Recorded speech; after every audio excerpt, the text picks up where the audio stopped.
Em um país ansioso por mudanças, José Sarney, vice-presidente eleito em 85, assumiu a presidência em decorrência da morte de Tancredo Neves, com a tarefa de conduzir a transição da ditadura para o regime democrático. O Congresso Nacional revogou leis criadas durante o regime militar, acabou com a censura aos meios de comunicação e restituiu ao cidadão brasileiro o livre exercício de expressão e pensamento.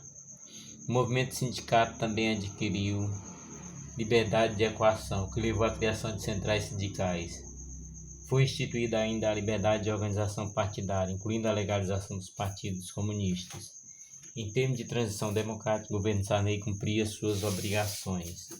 Na política externa, o Brasil reatou relações diplomáticas com Cuba e tomou a iniciativa de formar com a Argentina o mercado comum latino-americano.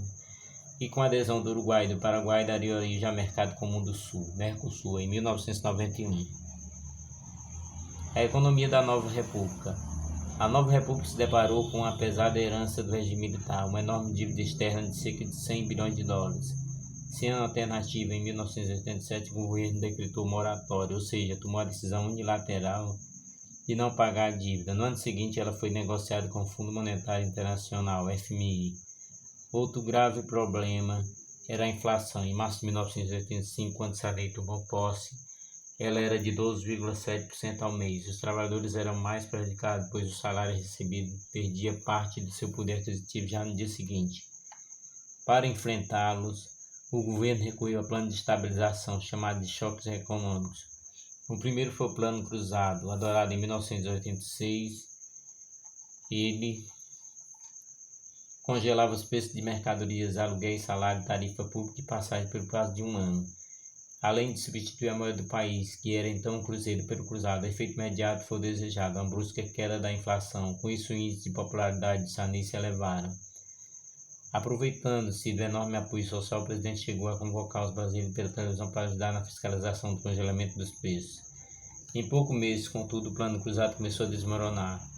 Primeiro houve desabastecimento, a ausência de oferta de mercadoria nas lojas, depois o chamado ágio, a cobrança de um preço maior do que o tabelado por mercadorias vendidas clandestinamente. No segundo semestre de 1986, o plano chegou ao limite. Ainda assim, dada a proximidade das eleições legislativas estaduais marcadas para novembro, Sarney manteve o congelamento dos preços. Apostando no sucesso do plano cruzado e apoiando Sarney, os brasileiros votaram em peso no PMDB, partido do governo, que elegeu a maioria dos governadores, deputados e senadores. Passado apenas 5 dias das eleições, Sarney autorizou o reajuste do preço e dos impostos. Temendo novos congelamentos, os empresários aumentaram os preços das mercadorias. O governo tentou reestruturar o Plano Cruzado, mas não teve sucesso. O Plano Cruzado 2, lançado por Gilson Funaro, foi a primeira tentativa.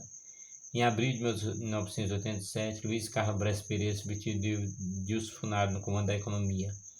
Foi tentado novo congelamento de preços, mas a população brasileira não mais confiava na eficiência de tais planos. No final de 1987, a inflação chegou a 366%. Em janeiro de 1988, o Brás foi substituído por Maior da Nóbrega. O novo plano foi proposto, Plano de Verão. A moeda passou a se chamar Cruzado Novo. Houve mais um congelamento de preços que falhou. A inflação do ano de 1990 foi de 2.750% ao ano. Os combustíveis, por exemplo, chegaram a ficar 60% mais caros. Os índices de popularidade do presidente despencaram. A inflação voltou e o salário novamente perdeu parte de seu poder aquisitivo. Greves e manifestações de protesto ocorreram em várias cidades. Em uma delas, na Companhia Siderúrgica Nacional, o enfrentamento entre operários e soldados do exército resultou na morte de 3 grevistas.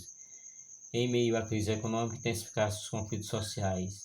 No campo, o enfrentamento entre proprietários rurais e trabalhadores sem terra aumentaram. Latifundiários se organizaram na União Democrática Ruralista, UDR, enquanto trabalhadores rurais formavam o Movimento dos Trabalhadores Rurais Sem Terra, MST. Atentados, a mando ou não de latifundiário contra líderes camponeses, padres e sindicalistas tornaram-se comuns. No final da década de 80, o problema da inflação tornou-se crônico. Em maio de 1987, ela atingiu 23,2% no final do ano. Alcançou o índice acumulado de 366%. No ano seguinte, a inflação chegou ao nível estratosférico de 933%. O país vivia hiperinflação, os preços eram reajustados diariamente. De fevereiro de 1989 a fevereiro de 90, a inflação atingiu 2.751. Sem ter como controlar a disparada dos preços, o governo Sarney se limitou a cumprir a tarefa de transição democrática. A Constituição de 1988. Apesar do descontrole da economia, a sociedade brasileira continuava no caminho da democracia. Em 1988, então, o deputado Ulisses Guimarães, do PMDB, presidiu a sessão em que o Congresso Nacional promulgou a nova Constituição, que garantia amplos direitos civis, políticos e sociais a todos os brasileiros. Com o fim da ditadura militar, cidadania havia se tornado a palavra recorrente no vocabulário brasileiro. Não por acaso, ao promulgar a nova Constituição, Ulisses Guimarães a chamou a Constituição Cidadã. De todas as constituições da história do país, ela é a mais avançada no tocante ao direito da cidadania. No âmbito do direito político, ela garante eleição direta em todos os níveis, estendendo o direito ao voto a analfabetos e maiores de 16 anos, a ampla liberdade de organização partidária. A nova Constituição também garantiu os direitos sociais existentes até então, e excluía outros como a licença paternidade. Na questão dos direitos civis, houve muito avanço, como direito à liberdade de expressão, de reunião e de organização. A imprensa tornou-se livre de qualquer censura e as liberdades individuais também foram garantidas no texto constitucional.